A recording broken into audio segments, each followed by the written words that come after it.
de la Oliva, gracias. Jesús está en Nueva York. Sabrina, entiendo que estás en Argentina, ¿no? Sí, Pues, en Córdoba. En Córdoba, ¿no?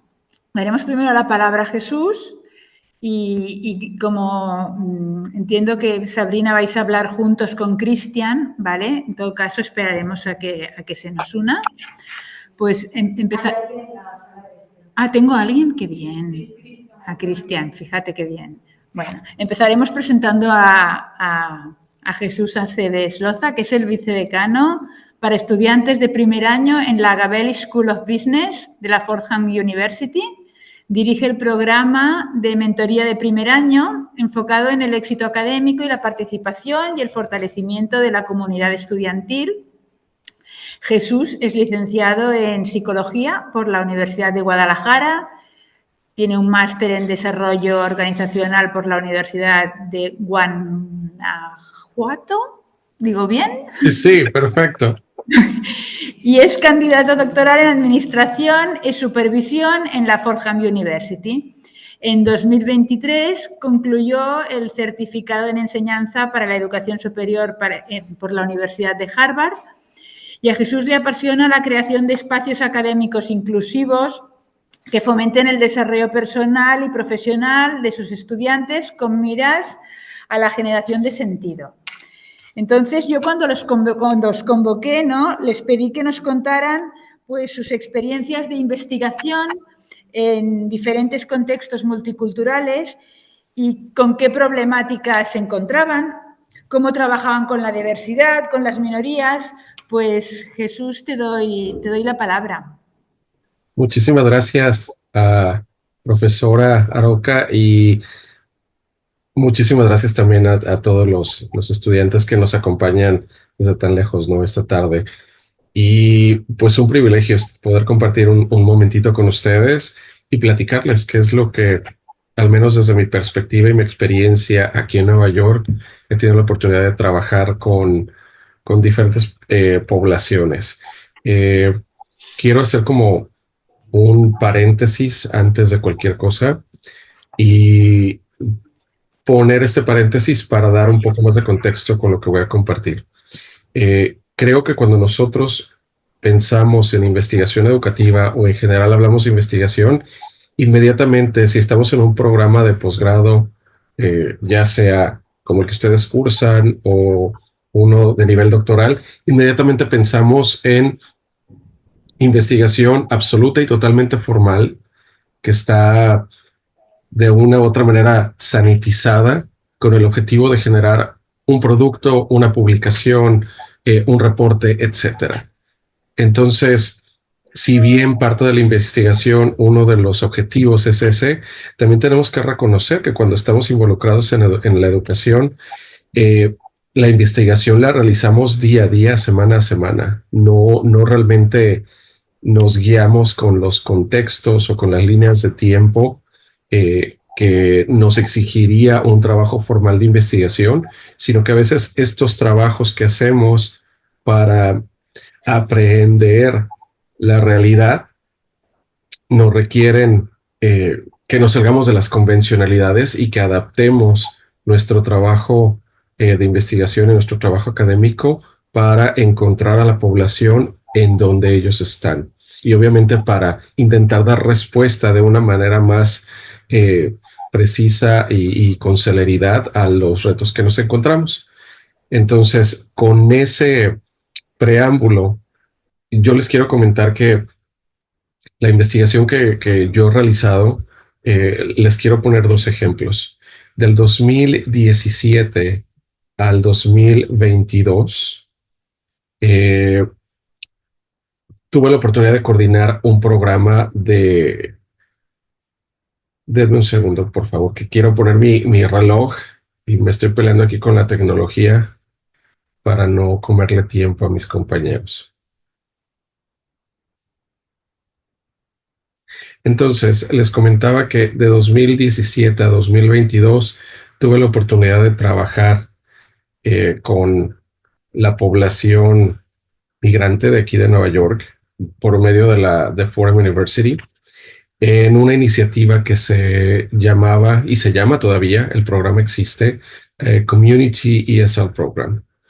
Um, el programa, el objetivo básico era brindar formación en inglés como lengua extranjera a estudiantes que viven alrededor de la universidad, y después lo pudimos extender a estudiantes que vivían en la ciudad de Nueva York, los 5 distritos, etcétera, etcétera.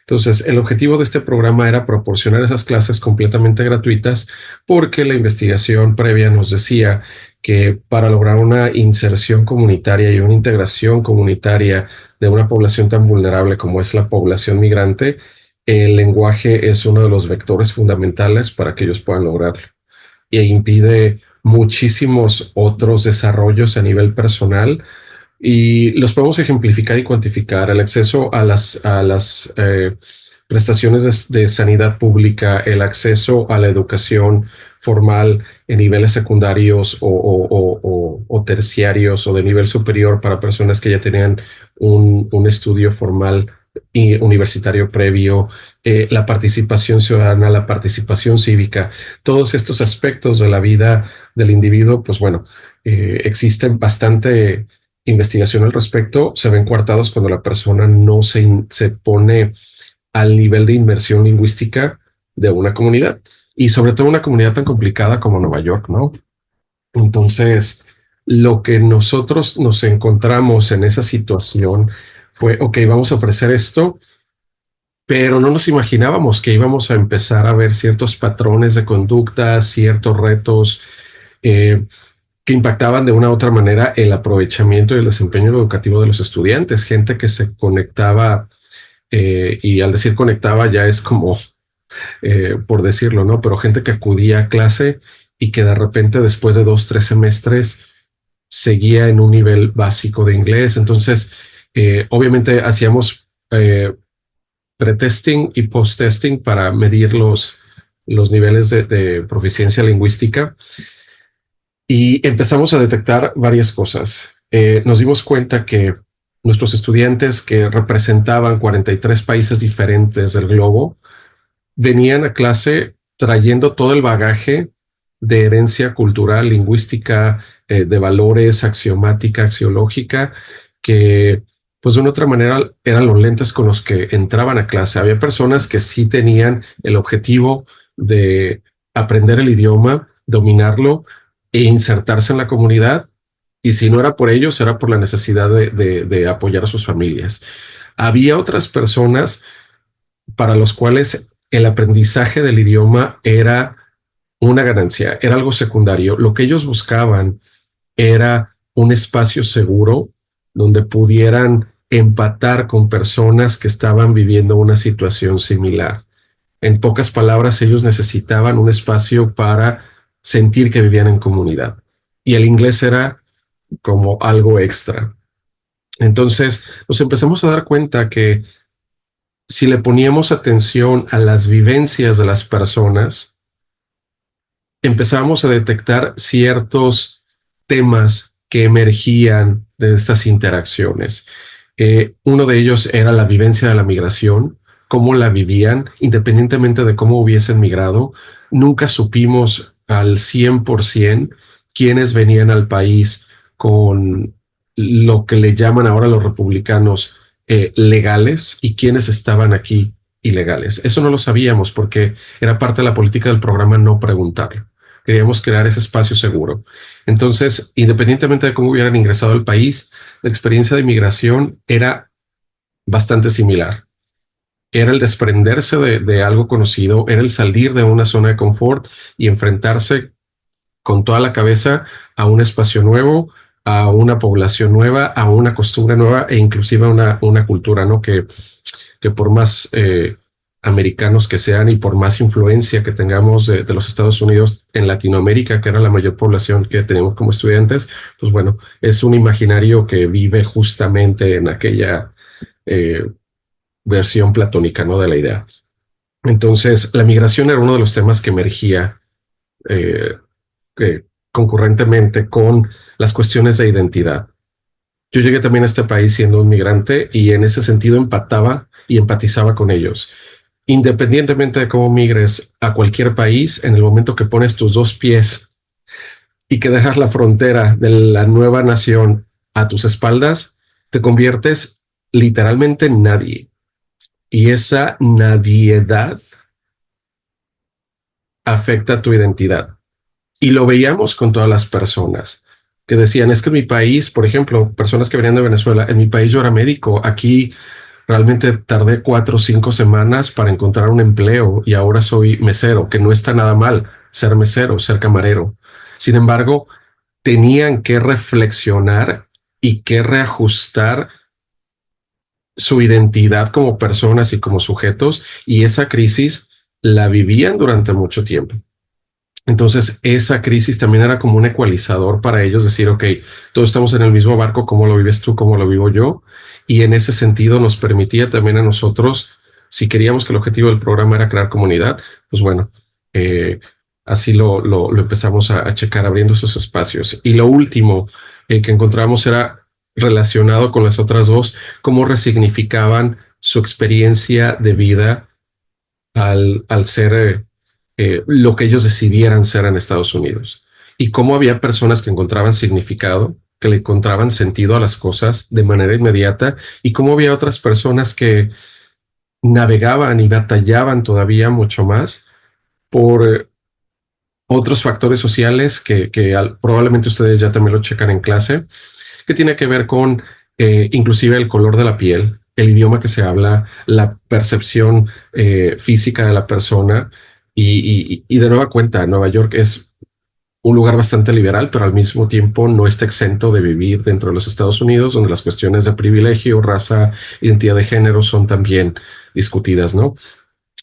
Si le ponemos una etiqueta a lo que nosotros vivenciamos en este programa y cómo nos acercamos a entender a nuestra población, que era bastante multicultural, que era de entornos diferenciales también, la fenomenología fue la metodología que nosotros utilizamos. Realmente sentarnos con las personas y dejar que ellos nos contaran. Ok, no estás viniendo a clase, no está funcionando, ¿qué es lo que sucede? Y ahí nos dábamos cuenta que lo que nos contaban ellos como experiencias de vida cabían perfectamente en una de estas tres categorías. Había alguna persona que me decía, es que resulta que yo me inscribí a la clase para venir por las noches, pero me despidieron de mi empleo y el otro empleo que conseguí, pues es únicamente por las noches. Entonces puedo venir un día a la semana porque ese es mi día de descanso.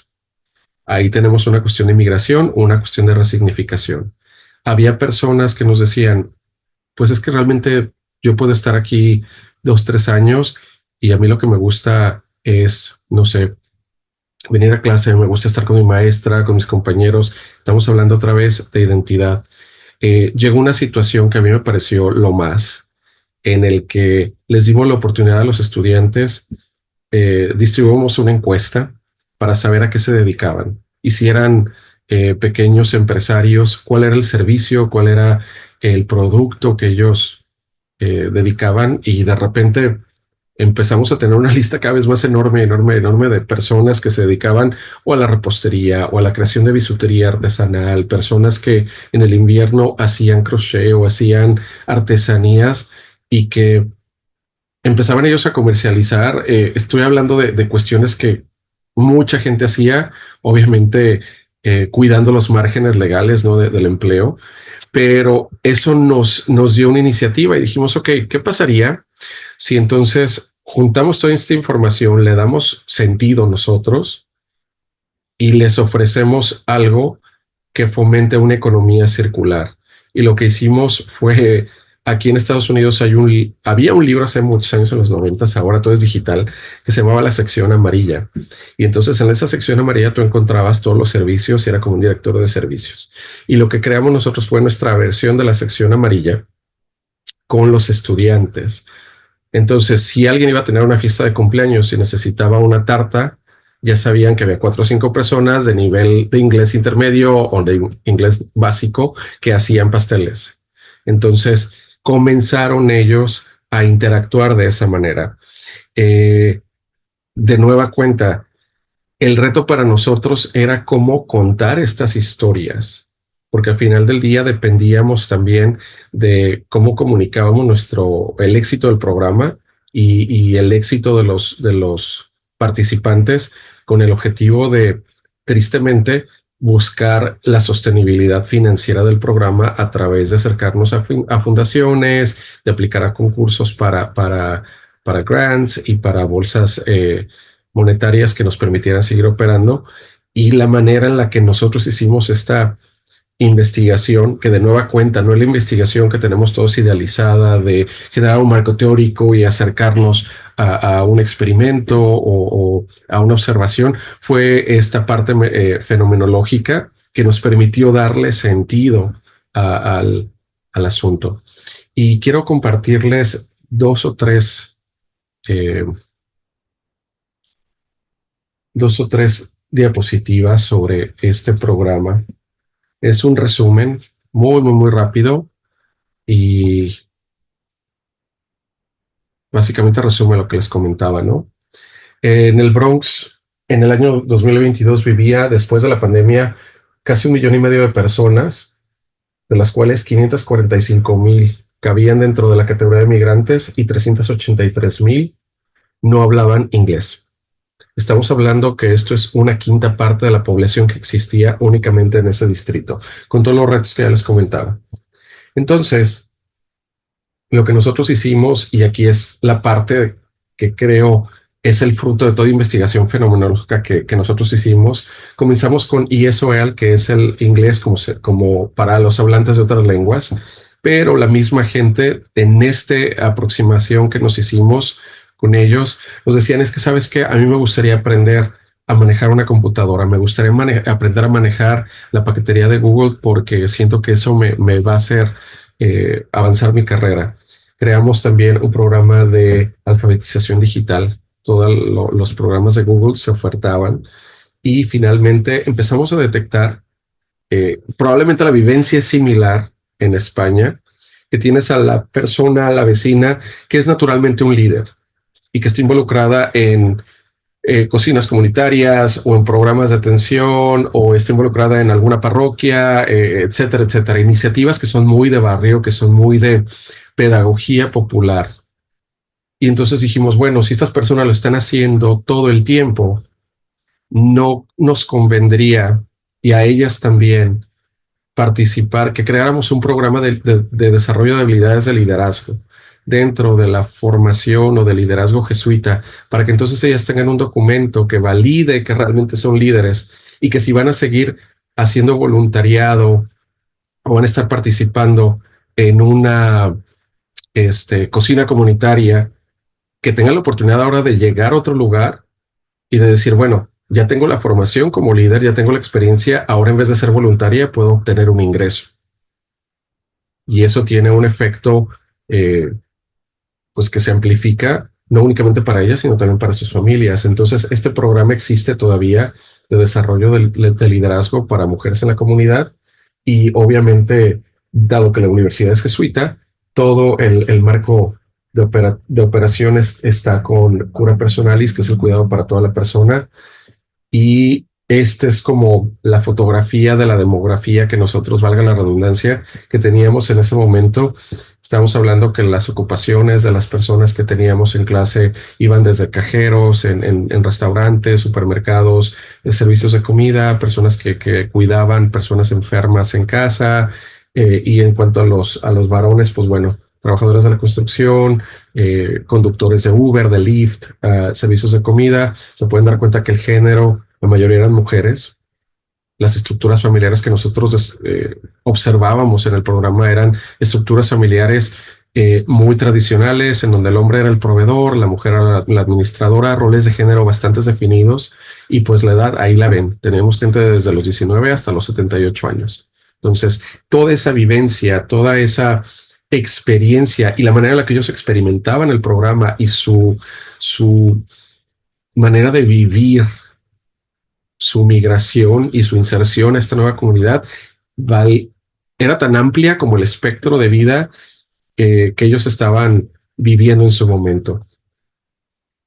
En ese momento de la historia del programa teníamos estas sedes en donde ofertábamos o clases de inglés o clases de computación y el programa de liderazgo. Estábamos inmersos ya en 3 distritos en el Bronx, en Manhattan y en Queens. Y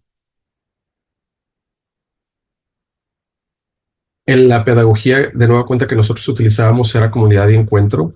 Desarrollamos este modelo en el que ofrecíamos no únicamente la parte académica, sino también la formación del el corazón y la formación de las manos, que esto es la pedagogía del Papa Francisco también, otro jesuita fabuloso.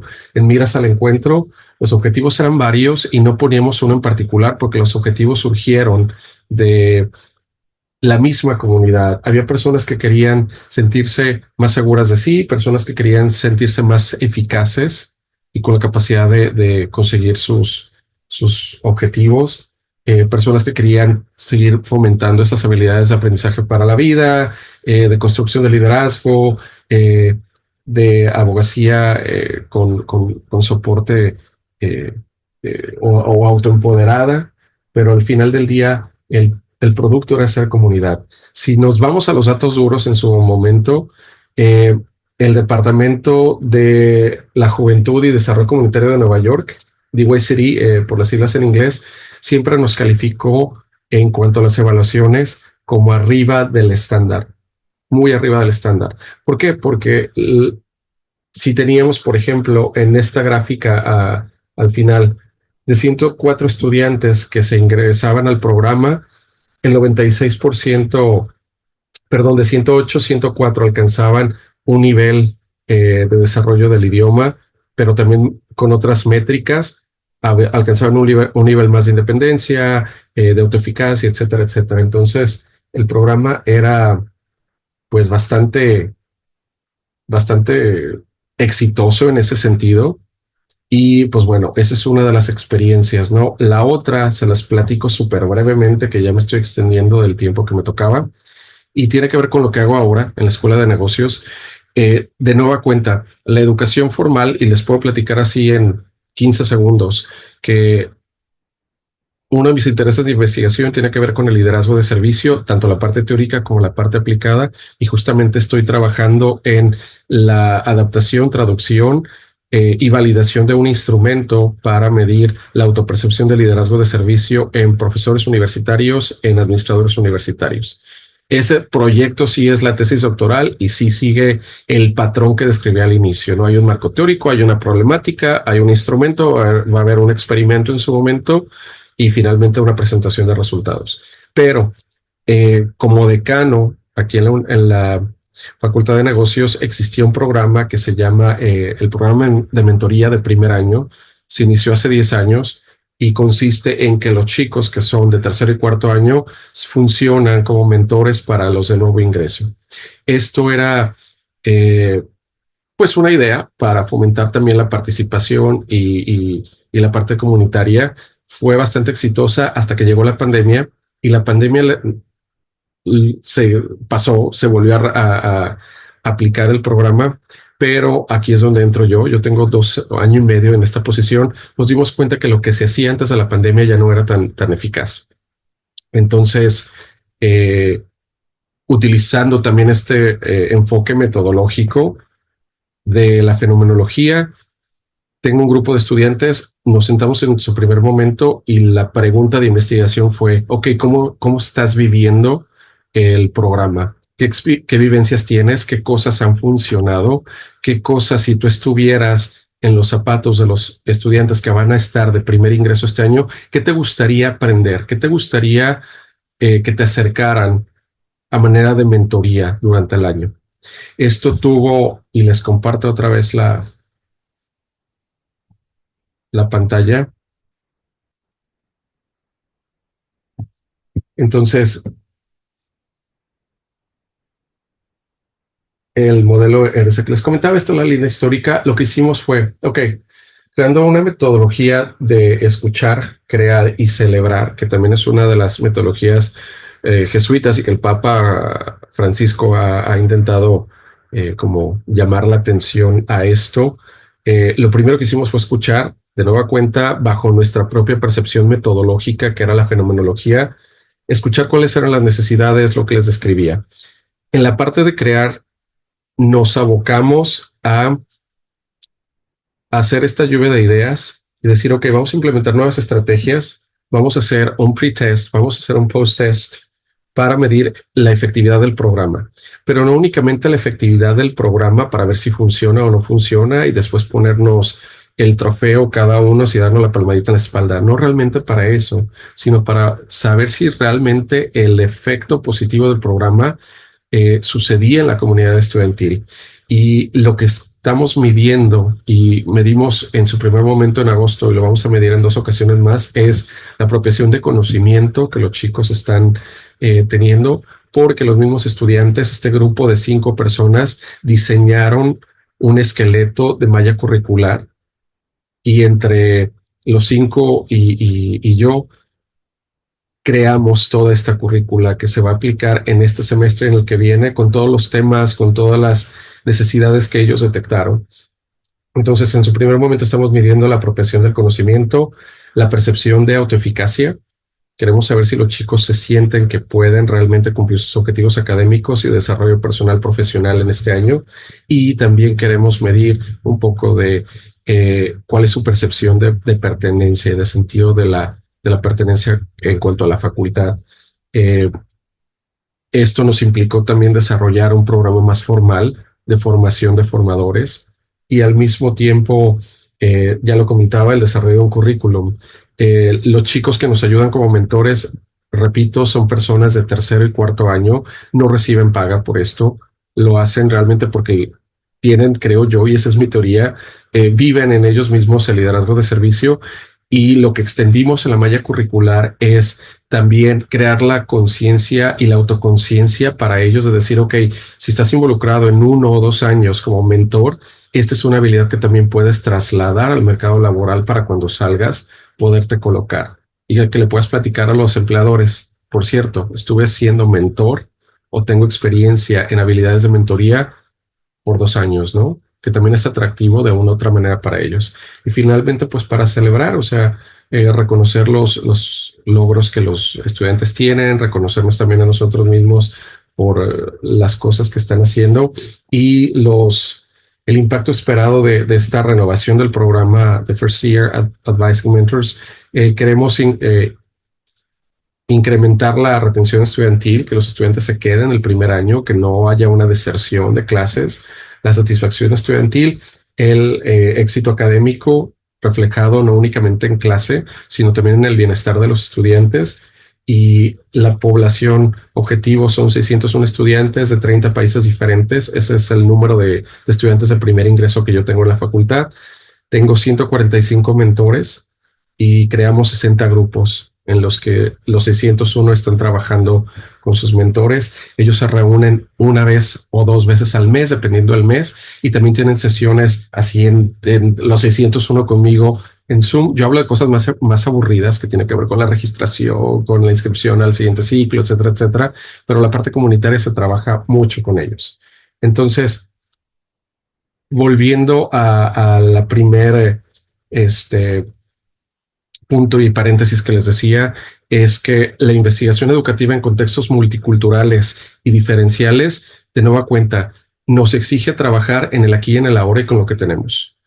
Si yo me espero a generar un marco de trabajo, un protocolo de investigación para medir, para probar, para testar una intervención que quiero hacer, probablemente se me vaya el ciclo escolar y no voy a lograr nada. Entonces, con esto no quiero decir que tampoco nos aboquemos y abarquemos a hacer investigación que salga completamente al vapor, sino que seamos conscientes y flexibles en el que la educación nos va a exigir que en momentos seamos súper recursivos, que seamos muy observadores y que al mismo tiempo seamos sensibles de cuál es la urgencia del fenómeno, cómo abordo el fenómeno y si me exige que sea menos ortodoxo, pero mayormente efectivo, también puedo hacerlo.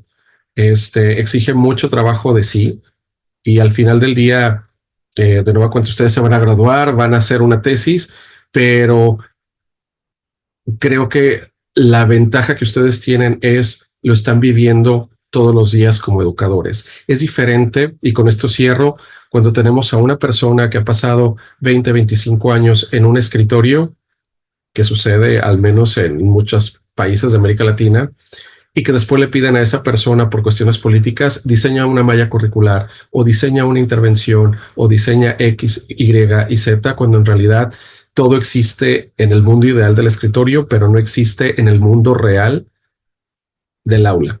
Y entonces ustedes ya tienen esa ventaja. Apalánquense de ella, de esa sensibilidad, y ala, que el trabajo es amplio, es abundante, pero ustedes son superstars. Entonces, pues bueno, a seguir trabajando. Muchísimas gracias. Pues muchas gracias, Jesús, por tu intervención, por tus consejos. Y bueno, no sé si después tendrán preguntas. Ahora voy a dar paso a Sabrina y a Cristian. Hago una breve presentación de los dos para que sepáis quién son. Sabrina acabó la licenciatura de profesorado en psicología en la Universidad Nacional de Córdoba y continúa formándose en la rama del acompañamiento terapéutico. Le apasionan las infancias, ha sido voluntaria practicante en diferentes espacios de acompañamiento a niños, niñas y jóvenes en diversos contextos de vulnerabilidad y sueñas, Sabrina, con abrir un centro de cuidados de infancias. Actualmente participa como educadora responsable de evaluación en el programa Constructores de la Casa Común, impulsado por Escuelas Ocurrentes, la Universidad del Sentido y el Gobierno de la Primera de Córdoba, destinado a jóvenes en contextos de encierro, entiendo, en la cárcel, ¿no? Jóvenes, o sea, no es reformatorio, te pregunto, sino que ya están condenados y hay una condena y están en la cárcel. Acá en Argentina no recibir condena a los jóvenes, pero sí hay un penal o instituto donde están en contexto de encierro por un tiempo. Y junto a Sabrina, ¿no?, conjuntamente presentaréis el proyecto juntos con Cristian, que le digo, ¿cómo te presento, Cristian? Y lo primero que me dice es, Cristian García de Álamo es el papá de María. Esto es lo más importante para comentar de Cristian. Pero aparte, se licenció en Comunicación Social por la Universidad Nacional de Córdoba y actualmente está haciendo el máster en Economía Política de la Facultad de Ciencias Económicas.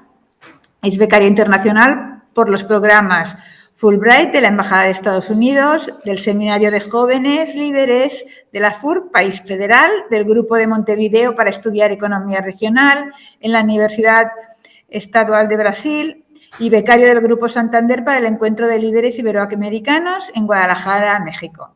En el sector público, Cristian ha trabajado como subsecretario de Participación Comunitaria a cargo de los centros comunitarios de toda la provincia y luego como vocal de la Agencia Córdoba Joven en la provincia de Córdoba y es autor del libro Diario de los Argentinos y de diversos artículos en el diario Clarín, La Voz de Interiores, Televisiones Públicas y en Brasil. Y actualmente es presidente de la Fundación Proyecto Argentina, docente de problemáticas económicas actuales y el coordinador académico del curso de posgrado Gobierno, Liderazgo y Gestión Pública de la Facultad de Derecho de la UNC. Cristian, ha sido relacionado entre los 500 jóvenes de todo el mundo para participar en el encuentro de la economía de Francisco en Asís, Italia, del 26 al 28 de marzo de 2020 y es miembro de la Aldea de Trabajo y Cuidado y hoy trabaja como el coordinador de la sede de Escuelas Ocurrentes de la provincia de Córdoba, donde tienen 7 programas en marcha dirigidos a jóvenes de diversas realidades sociales, culturales y religiosas. Y ya acabo, presentando a Cristian y a su extenso currículum. Pues os doy la palabra para que nos contéis los programas en los que estáis trabajando y cómo abordáis la investigación, los problemas con los que os encontráis, bueno, lo que os apetezca también contarnos. que yo sé que son programas muy interesantes porque Cristian también nos los ha contado un par de veces y tal. Hemos hablado mucho de ellos y creo que pueden ser muy, muy interesantes para las alumnas que están aquí ahora con nosotras. Adelante. Bueno, comparto, primero digo, el agradecimiento a dos seres luminosísimos, tres, porque ahí se sumó Osvaldo, Ana, Jesús y Osvaldo, que los conocimos, tuvimos la suerte de conocerlos ahora en Rumania, y la verdad que lo más profundo del encuentro entre nosotros, digo, con ustedes, se dio fuera de la mesa académica, así que también valorar esa belleza que hay en ustedes y que hoy la comparten y nos animan a estar acá sumados en esta participación. Pido disculpas porque digo, cada vez que tengo que tener un encuentro así me agarro en el auto. Hace una semana tuvimos una entrevista con un canal local y también me agarró en el auto y por suerte ahora no hay bocinazo, pero esa vuelta sí. Pero bueno, también siento que es parte de la metáfora de mi vida de estar en camino. Y estamos yendo justamente ahora, que ya arrancó el programa de oficios con los jóvenes, así que yo arranco presento y sigue Sabrina, para explicar un poco de esta locura académica que hemos puesto en marcha hace un par de meses, desde el 22 de abril, que es un taller de oficios para jóvenes en contexto de conflicto con la ley penal. Eso significa que han violado alguna ley penal y que por las condiciones de etarias que tienen no pueden estar en la cárcel, pero sí están privados de la libertad en algunos casos y en otros monitoreados por algún programa de gobierno hasta que se garantice la reinserción. En ese marco nos subimos nosotros al tren y estamos colaborando desde lo que Escola sabe hacer y también desde las intuiciones pedagógicas que cada uno trae para poner en la mesa y enriquecerlo. Eh, y creo que me detengo acá primero en esto que vos le decías a tus alumnas, no sé si son todas mujeres, pero sí como estudiantes de un posgrado, están poniendo en marcha y activando su conocimiento, su cabeza y sus neuronas para aprender más, para aprender mejor, para servir a diferentes intereses que tengan, pero entiendo que todo en orden a la comunidad en la que están inmersos.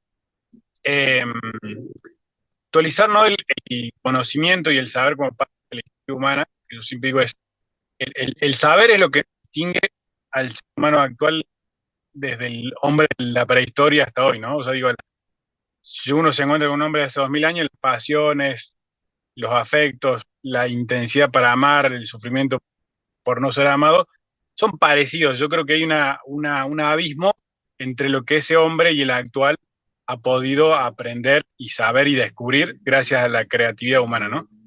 Y ustedes están en un contexto privilegiado donde están pudiendo dedicar una parte importante de su tiempo y su vida a buscar ese saber y a ampliar algo que para ustedes es importante, pero que también para la humanidad creo que sobre todo es significativo, y que en este tiempo de la economía del conocimiento, donde el hombre acumuló más saber en los últimos 4 años que en los últimos 5000, la gotita de arena que ustedes están sumando puede ser realmente valorada al punto de mejorar la vida de alguien.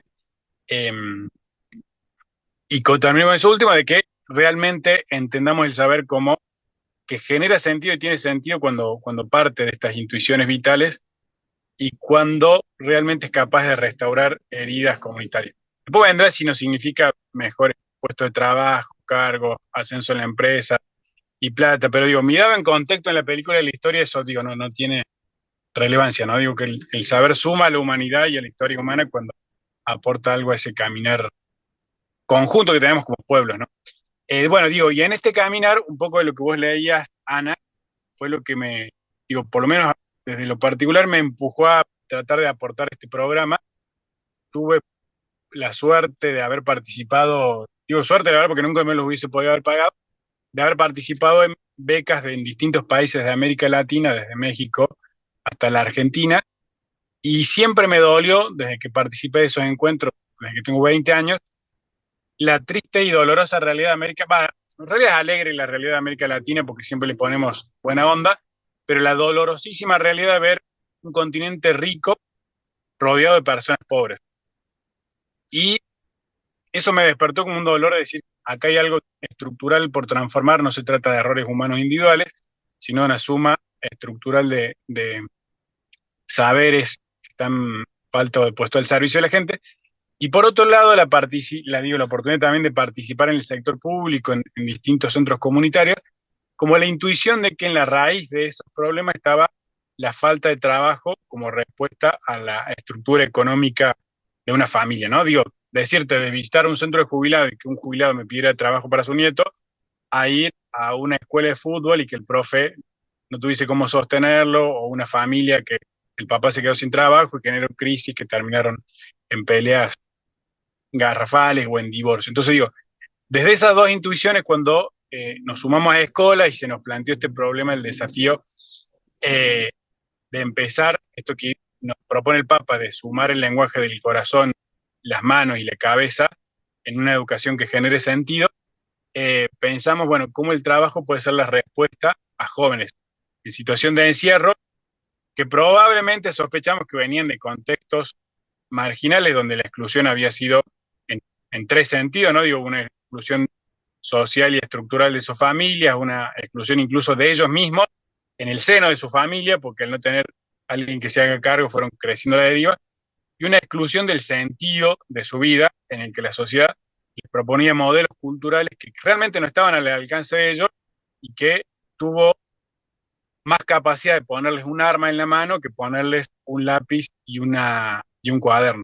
Entonces digo, en ese contexto nos acercamos desde esta mirada que decía Jesús recién, desde la escucha, a ponernos a trabajar al servicio de jóvenes en situación de encierro. Arrancamos con este programa que se denomina Constructores de la Casa Común, y pensamos, para también hacer algo diferencial, un programa con 4 capitales, o sea, como una mesa con 4 patas, que las 4 son necesarias.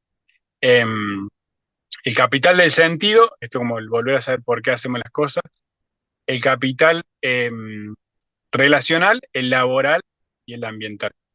Digo, y en esto ya dejo a Sabrina, que es la experta.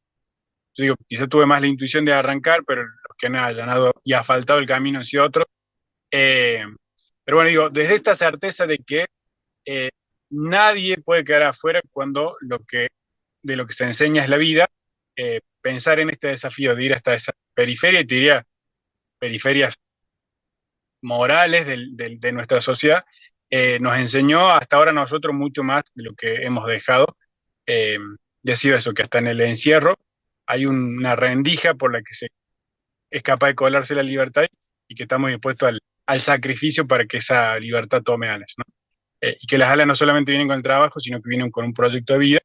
Por eso estamos haciendo lo necesario para lograrlo. Pero bueno, dejo ahí a mi compañera Sabrina, que es la que sabe más del tema, para que lo explique mejor que yo. Hola, buenas tardes a todos. Bueno, primero, muchas gracias por el espacio. Me presento, soy Lluvia, educadora de Escolas Córdoba. Acá desde Escolas tenemos la costumbre de renombrarnos a partir de nuestras pasiones, por eso yo me llamo Lluvia. Y venía a contarles un poco sobre este programa que habló Cristian, que era Constructor de una Casa Común, el cual está dirigido para jóvenes de 16 a 24 años que están hoy en conflicto con la ley penal y están cumpliendo con medidas privativas y no privativas de la libertad. Para realizar estos talleres que comento, que son talleres de oficio con sentido, lo hacemos en 2 lugares diferentes. Uno es el Complejo de Esperanza, que es este instituto, donde los jóvenes que están en contexto de encierro están cumpliendo un tiempo de aislamiento, donde empezamos con estos talleres más o menos en abril. Y por otro lado tenemos en el Eliquelén a los jóvenes que están cumpliendo con medidas alternativas, que están cumpliendo porque realizaron una condena, pero no están privados de su libertad. Y acá asisten más o menos 30 jóvenes, y en el Complejo de Esperanza más o menos 12. Nuestro objetivo como programa es poder llegar a 50 jóvenes, que representarían un 10% de los jóvenes de la ciudad de Córdoba que están bajo una misma situación. Nosotros como programa nos propusimos poder desarrollar y ampliar en los jóvenes que participen, los beneficiarios de este programa, potenciar 4 capitales. Primero, el capital del sentido, que es poder indagar en ellos mismos el quiénes son, cuál es su pasión, poder conocerse más. Hoy en día vemos a muchos jóvenes que carecen de este sentido, de tener un porqué o un para qué. Entonces la idea es poder profundizar y poder conocerse más ellos mismos. Tuvimos muchas situaciones, por ejemplo, uno de los jóvenes de lo que nos dijo que nos agradecía que nosotros le habíamos permitido un espacio donde le permitíamos a él pensar de ciertas cosas que antes nunca lo había vivido. Nunca le había pasado que alguien lo invite a pensar, y entre otras cosas. Luego el capital laboral, que es a través de estas capacitaciones de oficios que brindamos, de diferentes oficios, por ejemplo, carpintería, construcciones seco, instalaciones eléctricas, entre otros. La idea es que ellos vayan construyendo un hábito y una inserción al trabajo donde también muchas veces no tuvieron la oportunidad de poder acceder a una formación, y aunque querían o a veces no había ganas, porque sí hay muchas realidades de donde se comentan como que no, nunca tuvieron el deseo por trabajar, pero ahora sí, que lo quieren intentar, que quieren formarse. Por otro lado, también tenemos al capital comunitario, que es el poder reconstruir todos estos vínculos que los jóvenes muchas veces o se vincularon de una manera conflictiva, o un poco el lazo con los otros están un poco quebrados, y poder reconstruir este vínculo con el otro, el acercamiento desde un lugar más sano para ambas partes. Y por último, el capital ambiental, que es el poder relacionarse con la naturaleza, el poder encontrar la belleza, el poder contemplarla desde un lugar de admiración a esta creación y a esta casa común que está desde antes que nosotros. Como parte del programa también nos gusta mucho llevar adelante espacios de celebración, sobre todo en los cierres de cada etapa. Hace poco tuvimos el cierre de la primera etapa, donde los chicos en estos talleres, me olvidé mencionar que también tenemos un espacio de pensamiento, que nos gusta llamar así, en donde se parte a partir de los 3 lenguajes de escuela, que es el arte, y el pensamiento y el juego. Y ahora principalmente estamos llevando adelante un espacio de teatro donde los jóvenes crearon una obra de teatro y la presentaron en este cierre, se lo pudieron presentar a sus familias.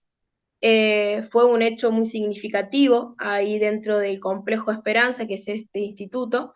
Nos dijeron que era la primera vez en muchos años que habían presenciado algo así. Terminamos todos llorando, fue algo bastante lindo, bastante emotivo, donde los jóvenes también agradecieron. Uno de ellos nos dijo que por fin podía mostrarle a la familia que podía hacer algo bueno y no solo cosas malas. Fue bastante hermoso, y culminamos ese día plantando un olivo, que también es una ceremonia que hacemos, un rito que hacemos dentro de escuelas, que gusta marcar el cierre a través de la plantación de un olivo. Y a nosotros también nos importa que los chicos se puedan relacionar dentro de otros programas. Como dijeron, tenemos muchos programas, entre ellos está la Liga Internacional de Fútbol. Ahora estamos planeando un encuentro entre los jóvenes de las 2 sedes más la LIF, esta liga de fútbol que tiene escuelas, y también nos relacionamos con los jóvenes que están haciendo otros programas, que la Comisión Joven, que llevan adelante programas de intereses que crearon ellos mismos. Así que bueno, siempre intentamos que se puedan vincular todos los programas y conocerse. Bueno, en cuanto a la evaluación de esto que les venía contando, planteamos diferentes instrumentos que fuimos construyendo con el equipo. Lo que pretendemos evaluar es que si la participación de este programa y con la formación de estos 4 capitales, con el desarrollo, digamos, se puede crear algún efecto y disminuir las tasas de reincidencia de los jóvenes. Hoy en Argentina ha aumentado mucho la reincidencia de los jóvenes en la realización de algún delito. Entonces esto nos pareció algo preocupante, alarmante, y es donde nos queremos abocar ahora, en este contexto. Entonces, ¿cómo vamos a medir esto? Primero construimos una herramienta, una encuesta, a partir de un instrumento que nos brindó la CENAF, que es la Secretaría de Niñeces, Adolescencias y Familias de acá de Córdoba, donde lo fuimos adaptando según nuestros intereses y fuimos dividiéndolo en diferentes preguntas que tuvieran que ver con estos capitales que nosotros queremos desarrollar. La idea es poder tomarlo al inicio del programa y en su finalización y poder ver si hubo algún cambio en la narrativa de los chicos, cómo ellos pueden decir lo que les pasa, que en muchas ocasiones esto es bastante difícil, el poder reconocerse, el mirarse, poder transmitir lo que le pasa a cada uno. Entonces la idea es ver cómo fue cambiando esto. También un método de evaluación que tenemos en escuelas que nos gusta mucho realizar son los QTPA. Es cuando los chicos nos dicen, nos comparten, o de manera oral o escrita, nos gusta mucho hacerlo oral, qué es eso que les pasó por el cuerpo a través de lo vivido, qué les quedó, qué sentimientos les generó lo que vivieron, poder ponerle palabra a todo lo que vivenciaron dentro de los encuentros. Como otro instrumento también están las bitácoras, que sería este registro de todo el proceso que fueron llevando adelante y que a medida que vayan avanzando ir dejando ciertas huellas para luego ver ese recorrido y poder encontrarse y ver cómo fueron cambiando en este desarrollo. Estos dos que comenté, que es el QTPA y las bitácoras, están un poco más relacionados con el capital del sentido, porque es una forma de poder dejando el registro más personal de cada uno. Y en cuanto al capital laboral, para evaluarlo, estamos utilizando una hoja de hábitos, en donde planteamos diferentes hábitos que nosotros pretendemos construir a la hora de poder capacitarlos. Y ir viendo cómo se va desarrollando y se va potenciando estos hábitos en el día a día, cómo van apareciendo y cómo van desapareciendo los hábitos que creemos que no, que están perjudicando su desarrollo, digamos. Me olvidé de mencionar que también dentro de las capacitaciones de oficio, los chicos van a contar luego de su finalización, que son 3 meses.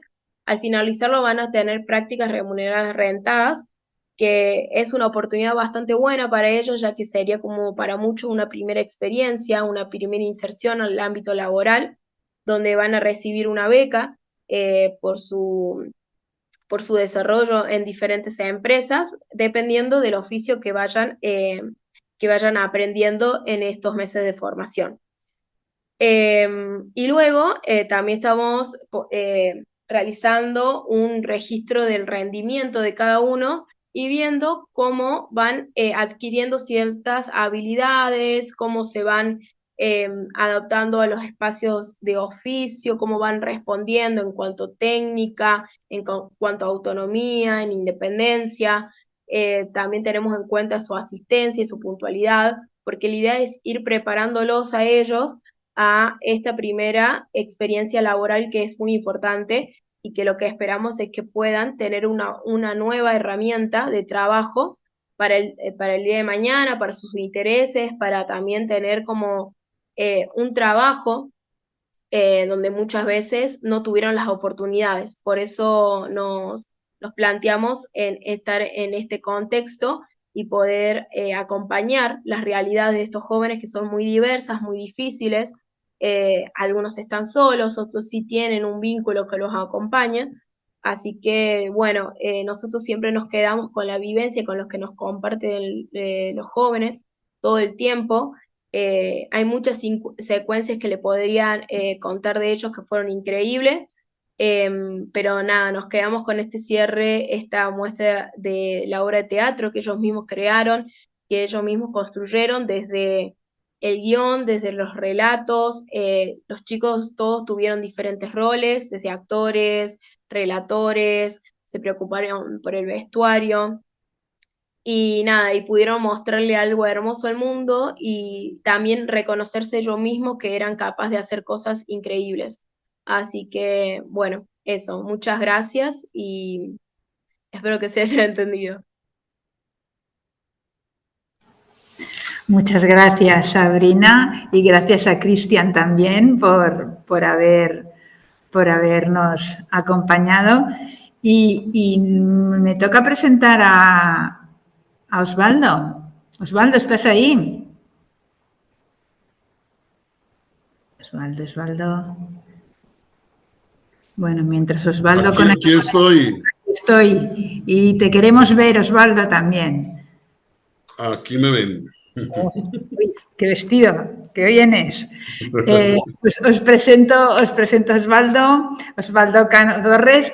Como lo veis, es sacerdote de la Arquidiócesis de Medellín, Colombia, y es el presidente de la CONACED Antioquia, que es la federación que agrupa alrededor de 200 colegios de primaria y secundaria con identidad católica, y es el vicepresidente de la CONACED a nivel nacional de Colombia, que agrupa 850 colegios. Además, es capellán de las escuelas de Ingenierías y Ciencias de la Salud de la Universidad Pontificia Bolivariana, es docente de cátedra en la Escuela de Ingenierías, imparte los cursos de cálculo, física, estadística, es docente en el Instituto Tecnológico Metropolitano de Medellín, con los cursos de cálculo, mecánica, laboratorio, y acompaña además la Consejería de los Estudiantes en diferentes carreras. También pertenece al Comité Científico de Cátedras Escolas desde 2016. Osvaldo es licenciado en Matemáticas y Física por la Universidad de Medellín. Adelantó también estudios de Ingeniería Electrónica en la Universidad de Antioquia, especialización en Dinámica Lagrangiana en la Universidad Pontificia Bolivariana, de donde además obtuvo los títulos de filósofo y teólogo. Es magíster en Matemáticas y Ciencias Naturales de la Universidad Pontificia Bolivariana. Y Osvaldo siempre ha sido un apasionado por el arte de enseñar, poniendo especial énfasis en la humanización de los procesos. Es docente desde la edad de 19 años, completando hoy 38 años de experiencia docente. Osvaldo, 38 años de experiencia docente y no 38 investigando, pero muchos también investigando. Y me parece que se nos ha congelado o no. No, no te has congelado. Cuéntanos, Osvaldo, cuéntanos todo lo que nos contabas el otro día, ¿no? De toda la diversidad, todo el trabajo que hacéis. Muy bien, entonces nuestra Universidad Pontificia Bolivariana queda en la segunda ciudad capital de nuestro país. Medellín cuenta con alrededor de unos 2 millones de habitantes, pero pertenece a un área metropolitana donde alrededor de 4 millones y medio de habitantes confluimos. Nuestro país tiene demasiados municipios rurales, porque son alrededor de 1.125 municipios, de los cuales alrededor de unos 15 podríamos llamar que son ciudades. Por lo tanto, los jóvenes de los municipios rurales siempre tienen que buscar las grandes urbes para su formación profesional. A nuestra universidad entonces llegan estudiantes de distancias de 900, 1.000 kilómetros hasta aquí a Medellín. Algunos incluso pues, son de etnias indígenas, otros son hijos de campesinos, otros son de la comunidad, de comunidades afrodescendientes. Del total de la población de nuestra universidad tenemos un 47% de estudiantes becarios. Eso hace que entonces en nuestra universidad confluyan miembros de comunidades muy diversas. Algunos llegan desplazados por situaciones de orden público, por situaciones de seguridad. Otros, pues, es un desplazamiento pues, casi que obligado, porque si quieren tener algún horizonte como profesionales, pues tienen que desplazarse de sus localidades. Al tener esta variedad de miembros en la comunidad, entonces la universidad se ha visto abocada a integrar todo un sistema de acompañamiento a la formación integral para garantizar la permanencia de los estudiantes. Especialmente cuando son becarios, nos interesa que permanezcan, porque cuando son becarios la mayoría es porque alguna entidad les está ayudando y entonces es preciso que ellos puedan aprovechar esa oportunidad que tienen. Para poder lograr entonces ese sistema de acompañamiento a la formación integral, la universidad ha formado o creado todo un departamento. Y en ese departamento pues tenemos unos servicios académicos compuestos ¿por quién? Por mentorías académicas a cargo de estudiantes destacados Y estos estudiantes que hacen las mentorías académicas, pues se les reconoce como horas de servicio social. Tenemos el programa de ciencias básicas. Ese programa pues ya lleva alrededor de unos 12, 13 años funcionando. El programa Gaia, que es el grupo de apoyo y acompañamiento integral a los estudiantes de ciencia básica. Entonces hay un salón especializado donde los muchachos a cualquier hora pueden ir y encontrarán un maestro de matemáticas que los asesore y encontrarán un monitor por cada una de las áreas de ciencia básica. Tenemos también en esta parte del programa una asesoría en métodos de estudios, un grupo de fortalecimiento cognitivo y tenemos talleres de razonamiento cuantitativo y lectura crítica.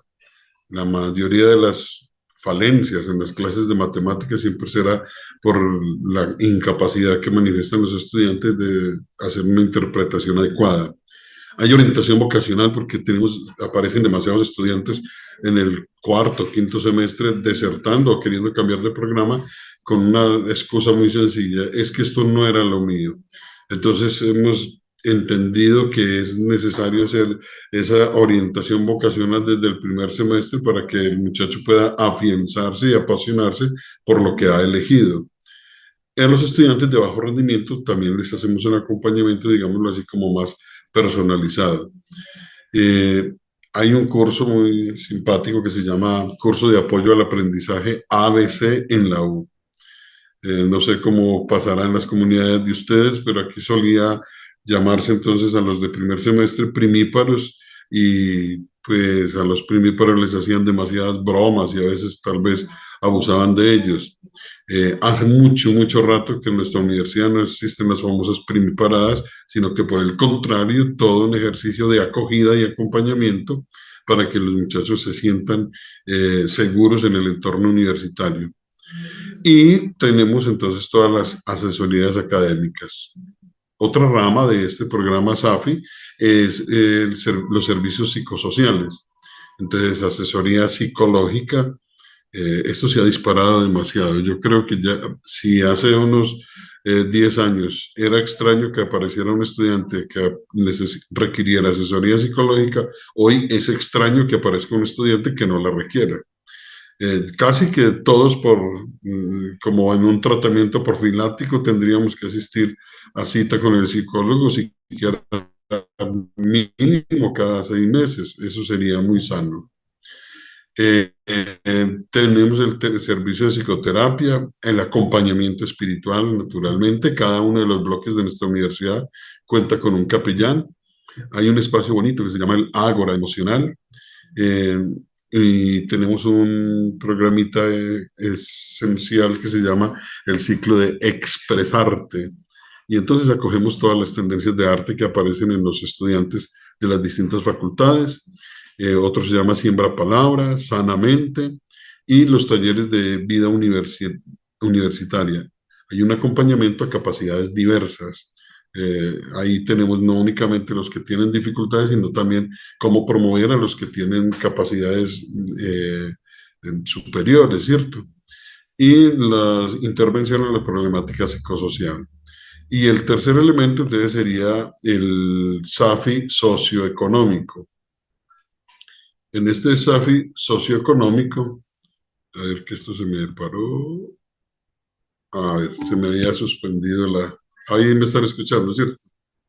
Sí, bueno. En el SAFI socioeconómico tenemos unos talleres de inteligencia financiera, tenemos asesoría en financiamiento de la matrícula, tenemos un programa de becas, tenemos allí destinado a través de la Fundación Solidaria cómo hacer el rastreo de que distintas instituciones, empresas quieran becar a uno de nuestros estudiantes. Y hay un programa, no sé si lo tendrán ustedes, y es el acompañamiento en ventas móviles. Entonces, algunos estudiantes, previo de cumplir unos requisitos, pueden tener ahí un puestecito de vender golosinas, de vender sándwiches, de vender diferentes cosas, pero bajo el control de bienestar institucional, para que la gente pueda para que tengamos un control de qué es lo que se está haciendo y no se nos desborde el asunto, pero a la vez que algunos estudiantes puedan tener unos beneficios para su manutención. El acompañamiento en solidaridad, se fortaleció mucho desde la pandemia. Yo prácticamente no pude estar encerrado en la pandemia porque todos los días salía a repartir mercados a las casas de los estudiantes que tenían dificultades o incluso de los mismos empleados. Producto de ello, hoy todos los días, todos los meses, repartimos alrededor de 70 mercados que se los llevamos a cada estudiante a su casa y todos los días estamos entregando entre 100 y 150 refrigerios a algunos estudiantes que lo requieren. Y finalmente tenemos el programa de servicios SAFI institucional. Entonces ahí tenemos la tutoría, es decir, cada estudiante de primer semestre tiene un tutor. Más o menos cada tutor acompaña a unos 10, 12 estudiantes. ¿Lo acompañan qué? En todo. Porque los muchachos llegan al primer semestre, mejor dicho, en el aire, ¿ya? Y entonces el tutor se encarga de decirles dónde están las cafeterías, dónde están los baños, qué tiene que hacer para cuando quiera cancelar una materia, cómo es que se manejan los porcentajes de las notas, cómo en la universidad, si bien en el colegio algunos ganaban sin estudiar, en la universidad los que ganaban y los que perdían en el colegio, todos tienen que estudiar. Y ese tutor está pendiente de todos esos detalles. Tenemos la consejería integral, que es para atender todo en la parte como administrativa. El acompañamiento de los estudiantes becados. ¿Para qué? Para que esos estudiantes becados entiendan que no son, ¿cómo se dice? Ningún objetivo de caridad, sino que son unos privilegiados y que tienen que responder a ese privilegio, a la vez que queremos que esos muchachos se formen con un alto balance social. Tenemos un programa de promoción y prevención, un programa muy bonito que es Líderes UPB. Entonces los líderes UPB tú los ves por todas partes, apoyando todo, creciendo en su carácter y su personalidad de una manera destacada. Tenemos todo el servicio de deportes, todos los servicios culturales. Por ejemplo, si tenemos casi que la mitad de estudiantes que son de fuera de la ciudad, entonces hay unos recorridos culturales, unos recorridos de reconocimiento urbano de la ciudad. Nos toca enseñarles cómo montar en metro, nos toca enseñarles cómo montar en bus, nos toca enseñarles cómo moverse en la ciudad.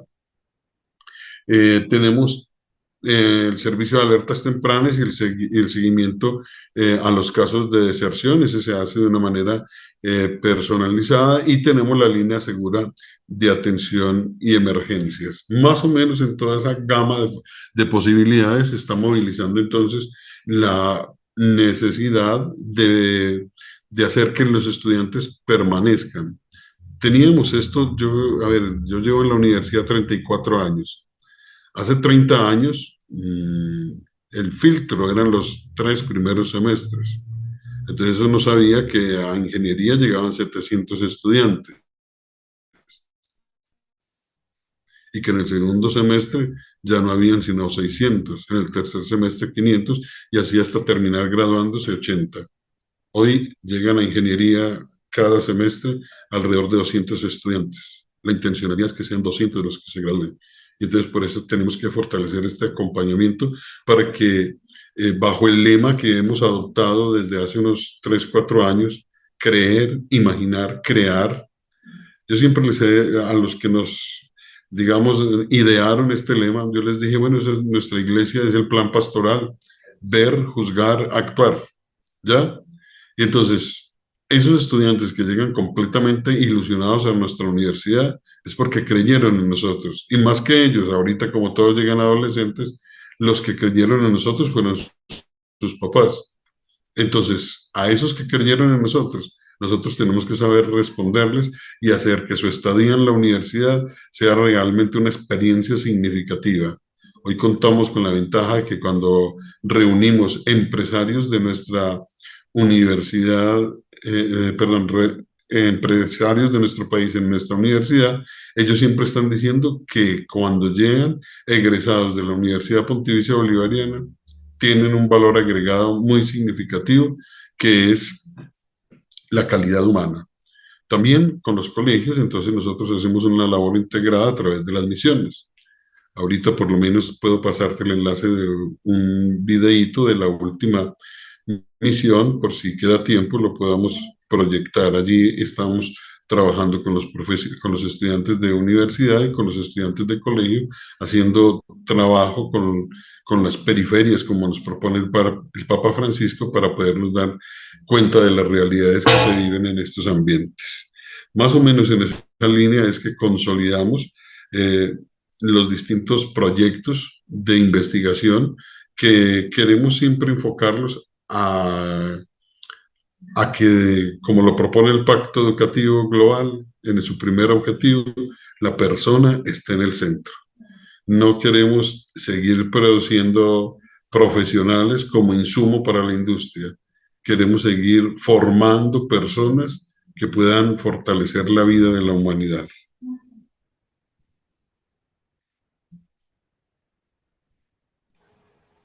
Qué bonito, ¿no?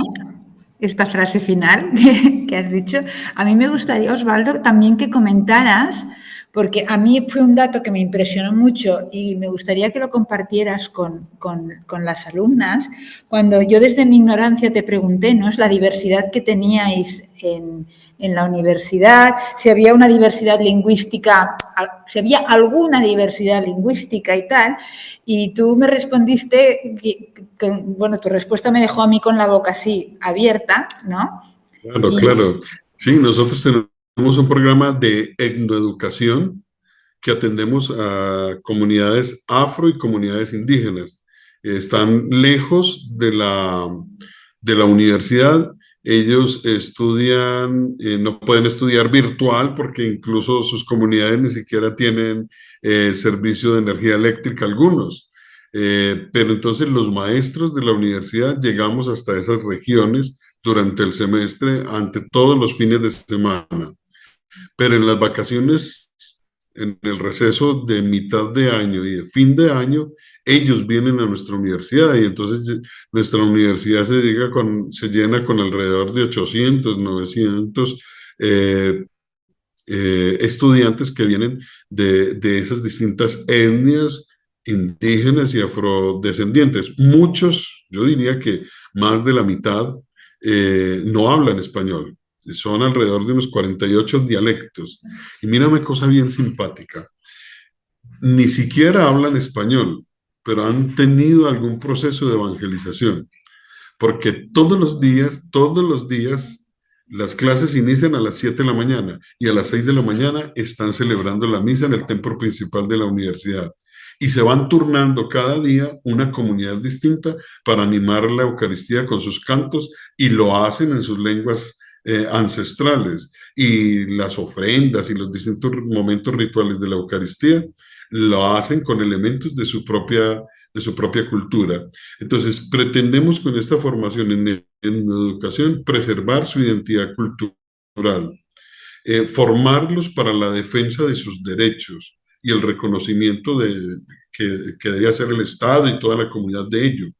Y, y lograr que ellos no estén mirando permanentemente como hacia la ciudad como su destino final, sino que entiendan cuál es la riqueza tan grande que tienen en sus territorios y que desde allí ellos pueden seguir avanzando, seguir creciendo, seguir progresando y que se den cuenta que este crecimiento desordenado que tenemos en las ciudades es una desventaja comparado con toda la riqueza que tienen ellos en sus comunidades.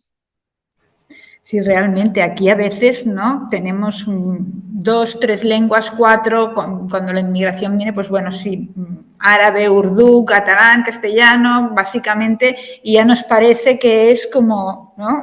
El gran problema, y cuando me dijiste más de 48 lenguas diferentes, digo, esto realmente es un reto muy, muy importante, ¿no? Y que realmente debe requerir una organización, bueno, Claro, claro. muy metódica, muy... Sí, sí. Yo no sé si mis alumnas...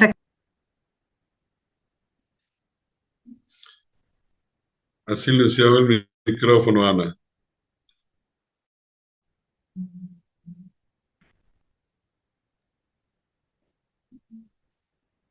Ana, cerraste tu micrófono.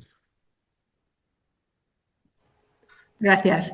A ver, apuntando, han apuntado mucho. Yo les diría apuntar, han apuntado mucho. Ahora no sé, a ver si, o algún comentario, si no tenéis pregunta, algún comentario que queráis hacer.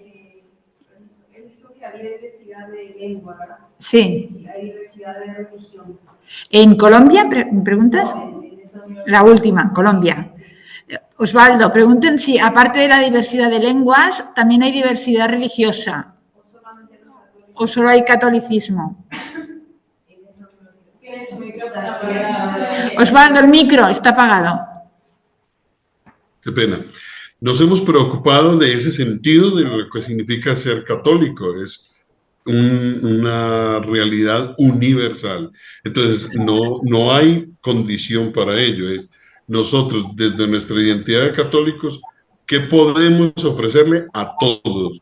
Incluso tenemos un par de profesores doctores muy reconocidos que son judíos, ¿ya? O sea, yo entiendo más que la pregunta iba, si, igual que has dicho que hay como 48 lenguas diferentes, preguntaban si había pues también más religiones, entiendo que sí, ¿no? Que tenéis diversidad religiosa. Sí, claro. Sí, y les damos incluso la oportunidad de que se reúnan cuando tienen que reunirse. Nos vamos buscando fortalecer con lo que ellos también tienen para ofrecernos a nosotros. Y bueno, tenemos desde distintas religiones hasta distintas sectas. Pero los muchachos van aprendiendo a ser respetuosos y a compartir su identidad religiosa también como con mucha generosidad. Entonces, esto no ha sido nunca obstáculo para el logro de los objetivos. Entiendo, Jesús, que en el Bronx también diversidad religiosa habrá muchísima. Por supuesto.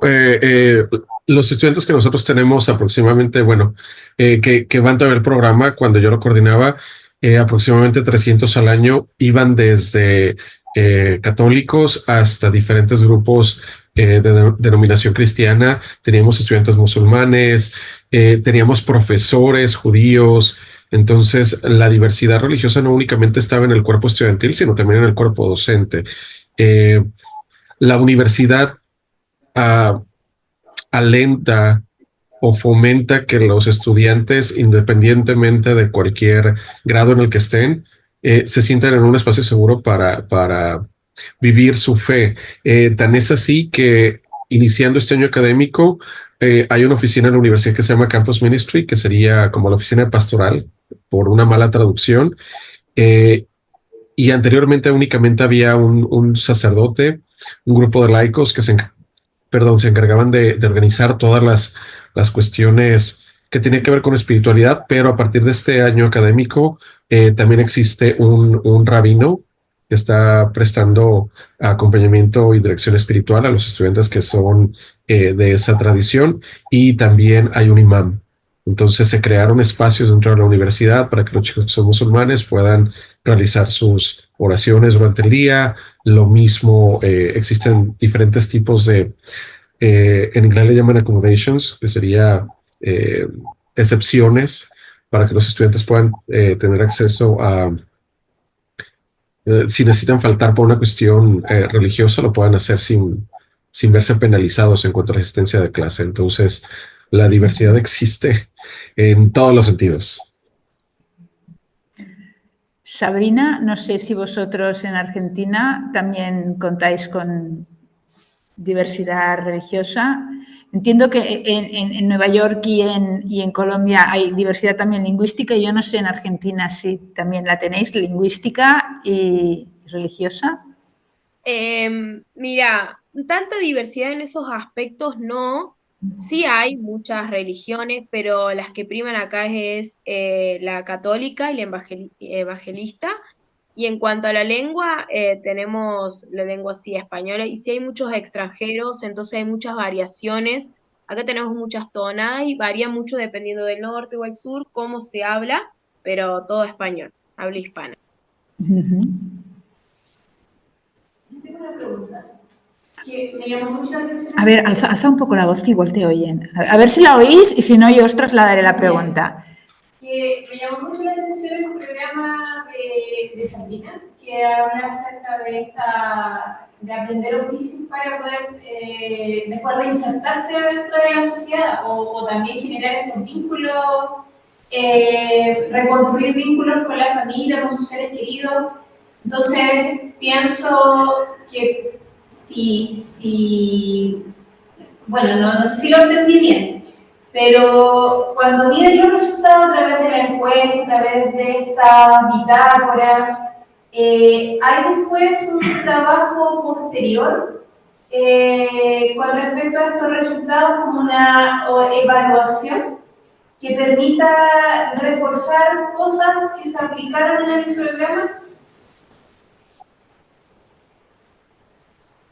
Entendí un poco a media las preguntas, no sé si me lo podrías... Si una vez hacéis la evaluación, entiendo que la pregunta es con el resultado de la evaluación, ¿no? Si hacéis como un círculo de el resultado de la evaluación, volver a aplicar, ¿no? El resultado y para mejorar el programa, ¿no? Y si eso también Sí. están pensando en a lo mejor en meterse en las políticas públicas quizás para generar un cambio social. Vale. ¿Sí? ¿Has oído? Vale. Creo que sí. Mira, nuestra idea es, primero, es la primera vez que se está llevando adelante este programa en este contexto de encierro en todo el mundo. O sea, Escola ha trabajado en diferentes programas, es educativo, Escola es un movimiento educativo que está presente en todo el mundo, pero es la primera vez que está desarrollando un programa dentro del contexto de encierro. ¿Cuál es nuestro objetivo hoy? Sí, brindarle una primera experiencia laboral a los chicos y sobre todo una formación en cuanto al sentido, que es lo que hoy vemos que está bastante en falta, digamos, en sus vidas, y el trabajo. La idea es reunir estos dos pilares fundamentales de la vida y lograr un cambio en el recorrido, en la trayectoria de estos chicos que puedan insertarse en un mundo laboral. Primero empiezan una beca de 6 meses, que estas ya están pagas, que los chicos si terminan su formación en estos oficios van a seguir en las prácticas. Y si finalizan las prácticas correctamente, algunos podrían ser contratados efectivamente dentro de estas empresas que hoy tenemos convenio y lo que ellos van a poder asistir para realizar su primera experiencia laboral. La idea es que al cerrar este primer trayecto, que es de un año, y al ser la primera vez, poder evaluar si el programa está dando los frutos que nosotros pretendemos dar. Sobre todo es bajar la reincidencia a la tasa del delito. Los chicos, la mayoría robó una vez y vuelve al complejo. Nuestro objetivo es establecer una herramienta de trabajo y que se evite eso. Si nosotros vemos que el programa va bien, la idea es seguir de la misma manera, obviamente teniendo en cuenta estos puntos que quizás no, que hay que mejorar, pero la idea es darle un plazo como mínimo de 3 años por el momento, ¿no? Porque es lo que hoy se está acordado.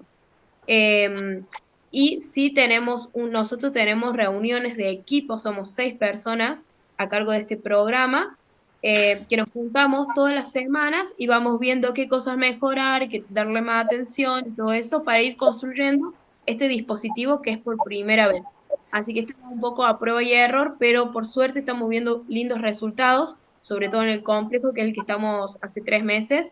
Y nada, y hace poquito nosotros hace un mes estamos en el afuera del complejo, o sea, con estos chicos que cometieron un delito, pero no llegaron hasta el privado de su libertad. Y en este contexto ya se nos unieron 2 chicos que sí estuvieron primero en el complejo, y es un montón. Y como que las personas que estaban a cargo del desarrollo de estos chicos en el afuera están muy sorprendidos porque ellos siguen interesados y siguen queriendo aprender a trabajar. Ustedes piensen que ellos no trabajaron nunca, no tienen ningún acercamiento con el trabajo, así que es un paso muy lindo y muy grande y que nos encanta estar acompañando. Sería interesante el que esas mismas personas después se integren a un nuevo módulo, por ejemplo, de contar su experiencia en el programa para los chicos que ingresan al programa. Sí, de hecho es así.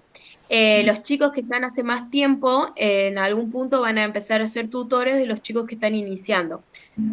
Nosotros en escuelas nos gusta tener a los chicos como protagonistas, son ellos los que están construyendo su camino y son ellos los que se sienten mucho más cercanos con los otros jóvenes, los van a entender mucho más que nosotros. Así que la idea es que sí, que ellos sean guía de otras personas que están por venir.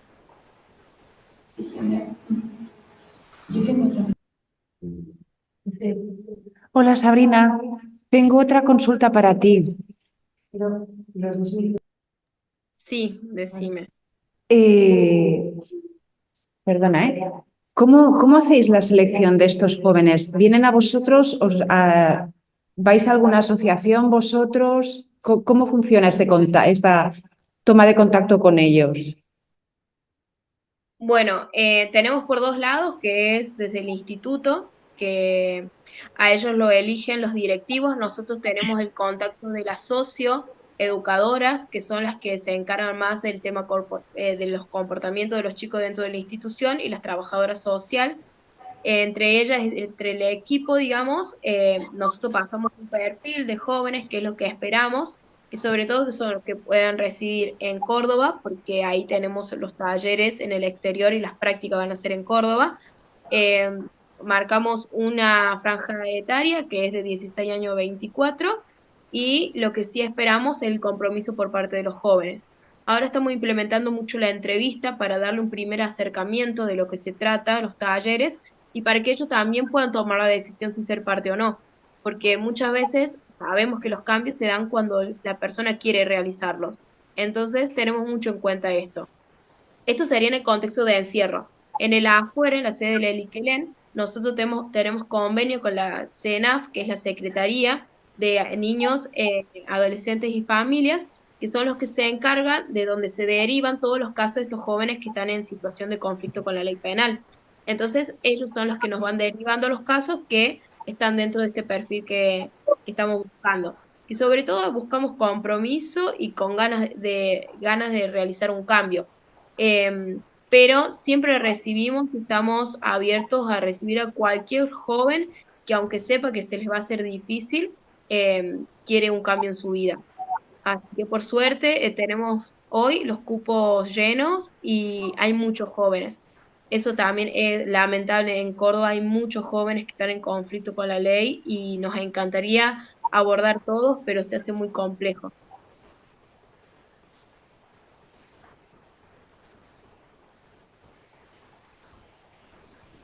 ¿Más preguntas? Sí, va, pago yo.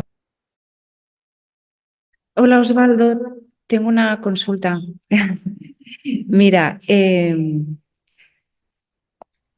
todo lo que nos has explicado para recibir a estos jóvenes, para acompañarlos durante el primer trimestre, ¿tenéis algún sistema para medir si está funcionando? Porque claro, yo he empezado a apuntar y digo, madre mía, cuántas cosas. Sala de consultas, acompañamiento. Bueno, he hecho una lista enorme y entonces he pensado, claro, 800 alumnos, bueno, bueno, pueden escoger, pero claro, me interesaría saber cuál es el grado de éxito de todos estos programas y todas estas posibilidades que tienen vuestros alumnos durante sus estudios, vaya. Sí, bueno, inclusive 800 alumnos son los de no educación, pero nosotros tenemos 9.000 alumnos. 9.000 en el ciclo profesional, pero tenemos 4.000 en bachillerato y primaria en nuestra sede. Pero tenemos una plataforma a través de la cual se va llevando el control de todas estas intervenciones. Y esa plataforma empieza con las alertas tempranas. Es decir, si hablamos del tutor, tiene una oficina. Si hablamos del consejero, tiene otra oficina. El capellán tiene otra oficina y así sucesivamente. Todos dependen de la vicerrectoría de pastoral, ¿ya? Pero los casos llegan por distintas rutas. Entonces, según la ruta por donde llegue, la persona que esté en esa oficina debe registrar esa alerta temprana. Y todos los demás, cuando van mirando las alertas tempranas, nos vamos movilizando para saber a quién le corresponde, digamos, atenderlo como con mayor rapidez. Y se deja digamos así, el registro de lo que no tiene un fuero interno, porque hay cosas que son pues muy privadas y no puede dejarse allí un registro, pero sí el registro que se atendió a la persona, no propiamente en que se atendió. Hace un par de semanas, no, tal vez un mes, en una de las reuniones que teníamos, la encargada de permanencia daba este dato, decía que de alrededor de 2.300 muchachos que habían solicitado algún tipo de atención, que habíamos sido, solo no tuvimos éxito en el 20%. Entonces yo levanté la mano y le dije, mira, yo sé que es muy efectivo, hablando en términos estadísticos, este resultado, pero yo te sugeriría que la próxima vez dijeras que lamentamos el no haber tenido éxito en 20%, porque un solo estudiante en el que no tengamos éxito ya es preocupante, ¿sí? Y entonces yo pienso que desde la misma plataforma, esos que parece que no tenemos éxito, tenemos que empezar a hacerles un seguimiento personal. Y desde que tuvimos esa reunión estamos trabajando en ello. No es simplemente que de 2.300, entonces el 20% no fue exitoso, el 80% sí fuimos exitosos. No, hay que profundizar un poquito más en esos, porque, insisto, nadie se matricula en una universidad para retirarse. La gente se matricula para graduarse. Y esa es la meta que nosotros perseguimos, que todos lleguen a graduarse. Gracias. Yo tengo una pregunta para el Jesús. Jesús, una pregunta para ti, Jesús. Que a mí me ha gustado mucho como el proyecto y cómo se aplicaba a una realidad de la ciudad. A la vez me ha como resonado también la situación aquí en Cataluña, ¿no? Que hay muchos migrantes, sobre todo los hijos e hijas de los migrantes, que no hablan catalán porque en sus casas no se habla catalán y luego en el colegio pues están como destinados a un fracaso escolar, quieras o no, porque todo se hace en catalán. Entonces me ha parecido muy interesante como la manera de resolver esa problemática tan real. Y quería hacer una pregunta respecto al objetivo del proyecto. Me generó duda, en plan, si el proyecto nació con el objetivo de enseñar inglés o si nació ya con el objetivo de crear un espacio intercultural, este sentimiento de espacio seguro, de compartir experiencias con otras personas sobre lo mismo. Pregunto. Sí, gracias por la pregunta y por supuesto que existen muchas similitudes con Cataluña al mismo tiempo, ¿no? El objetivo del programa al inicio fue ofrecer las clases en inglés. Obviamente, dada la población que nosotros teníamos como objetivo, sabíamos que de la mano tenía que ser un espacio seguro, un espacio de bienvenida, un espacio donde los estudiantes pudieran acercarse sin tener ninguna reserva de que van a ser discriminados o que van a ser, que se va a sentir inseguro. Tengo que ser muy claro con ustedes, y el programa nació en la era de Trump. Entonces, toda la retórica que se manejaba en ese momento, no únicamente lo sufrimos nosotros los primeros 3-4 semestres del programa para atraer estudiantes, sino que lo sufrían también otras instituciones en Nueva York, con el hecho de tener las redadas de migrantes que sucedían cuando se acercaban a las iglesias o se acercaban a los lugares comunitarios, personas que tenían el miedo de que fueran a ser deportadas. Entonces, desde el inicio del programa, comenzamos con ese objetivo de sí acercar la formación de idiomas, pero al mismo tiempo entendíamos que teníamos que cambiar el contexto en el que estábamos ofreciendo la oferta académica. al escuchar a la gente, al acercarnos, como lo decía, bajo esta metodología fenomenológica y bastante iterativa, ya lo decía también Sabrina, no es que generamos un modelo y lo replicamos cada año, sino que lo fuimos creciendo, lo fuimos adaptando, porque también el contexto histórico y el contexto político que estaba en efervescencia en este momento nos lo requería, ¿no? Entonces, así fue como fueron surgiendo las iniciativas de, ok, ya tenemos el inglés más o menos cubierto, la gente tiene necesidad también de habilidades de cómputo y de manejo informático, vamos a ver qué podemos lograr ahí, y finalmente, que fue cuando yo dejé el programa e hice la transición a la escuela de negocios, que fue cuando terminamos con 2 generaciones que a mí me tocaron dirigir del programa de liderazgo. Pero definitivamente, yo creo que cuando nos acercamos a estas poblaciones vulnerables, hay una teoría de trauma informado. La maestra Ana tiene algunos materiales que con todo el gusto del mundo los puedes compartir. Y esta teoría nos dice que cuando nosotros queremos que las personas alcancen un desarrollo cognitivo y un aprendizaje profundo, tenemos que ponerle atención a de qué manera han sido traumatizados por el mismo proceso educativo. Y en ese sentido, si tenemos una población que ha sido vulnerada en sus derechos fundamentales, que ha sido objeto de persecución, que ha sido objeto de situaciones sociales que realmente han puesto su vida al extremo, estamos hablando de guerras, migración, un entorno con alta incidencia delictiva, migración forzada, etcétera, etcétera, etcétera, inseguridad alimentaria, las personas están y existen en un modo supervivencia.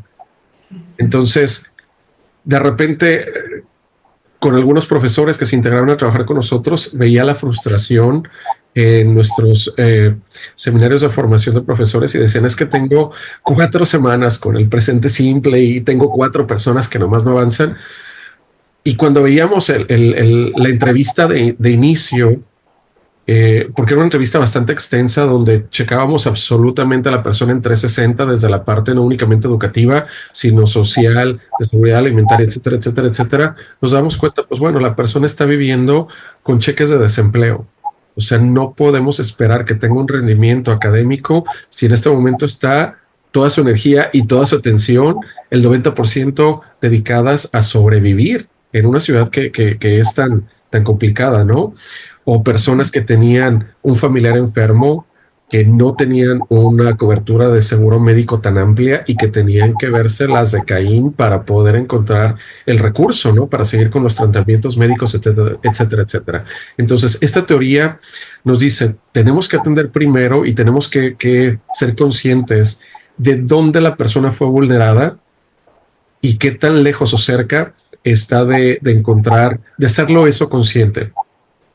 La única manera en la que podemos lograrlo es, en vez de enfocarnos tanto en lo que les falta, en ese sentido, por ejemplo, si tengo a la persona que no tiene seguro completo, que probablemente esté desempleada, que probablemente esté viviendo una situación que la retraumatiza por parte de la migración, es cambiar a veces también el lente, no taparnos los ojos, sino cambiar el lente y decir, ok, eso ya sabemos que no lo tiene, pero ¿qué sí tiene? Ok, es una persona resiliente, es una persona que aprende rápido. Para un ejemplo bastante simple, en una clase de inglés, la persona tiene buen oído y fue que los maestros y también nosotros cambiamos el enfoque en esto que la gente tenía como fortalezas. Y entonces el mensaje ya no era, es que no viniste a clase porque ya sabemos que tienes a tu familiar enfermo, sino, ok, viniste a clase el día de hoy, sabemos que tienes este reto, pero mira, el día de hoy yo noté que lograste esto y esto y esto. Entonces, de esa manera aumentábamos la autoeficacia de las personas y al mismo tiempo la agencia de los estudiantes para poder empoderarles y que en ese sentido también ellos se apropiaran de su propio aprendizaje. Con esto cierro la respuesta, que ya me extendí bastante. A lo contrario, lo que sucede, y decía esto en Cataluña, de que los chicos, los niños sufren porque los padres no hablan catalán en casa, acá sucedía al revés. Calculo, no tengo el dato exacto, pero 25-45%, es un rango bastante amplio. Ya saben que el error de medición, ahí lo amortiguó un poquito. De las mujeres, sobre todo, que se inscribían en la clase, nos decían, me estoy inscribiendo porque yo llegué acá hace X cantidad de años, tuve hijos acá, mis niños han ido a la escuela desde que estaban en el jardín de niños, escuchando inglés, y ahora no quieren hablar español. Y ahora ellos son los que ya no quieren comunicarse conmigo en español y yo no hablo inglés. Entonces son adolescentes, necesito saber de qué están hablando, necesito saber con quién están, dónde andan, y la única manera que puedo hacerlo es yo forzándome a aprender inglés. Y tenemos que entender, pues bueno, el contexto histórico 2016, 2017, 2018, la retórica política era, si eres inmigrante latinoamericano, o eres violador, o eres etcétera, o eres etcétera. Entonces, estamos hablando de adolescentes 13, entre 17 años, la presión de grupo y la necesidad de integrarse a otros grupos sociales y grupos de adolescentes. Pues bueno, si hablo español y sé que me vas a marginar por eso, me olvido del español, me enfoco en el inglés y eso me lo llevo a casa. Entonces, fue una problemática que nosotros vivimos en espejo a Cataluña, pero definitivamente, y para cerrar, los dos objetivos eran presentes. No creo que el programa hubiera tenido el éxito que sigue teniendo si únicamente nos hubiéramos abocado a la parte académica y hubiéramos dejado de largo el crear esa comunidad, que si bien se prestaron los estudiantes para hacerlo de manera orgánica, nosotros lo hicimos el marco de trabajo de manera bastante consciente de que eso iba a pasar.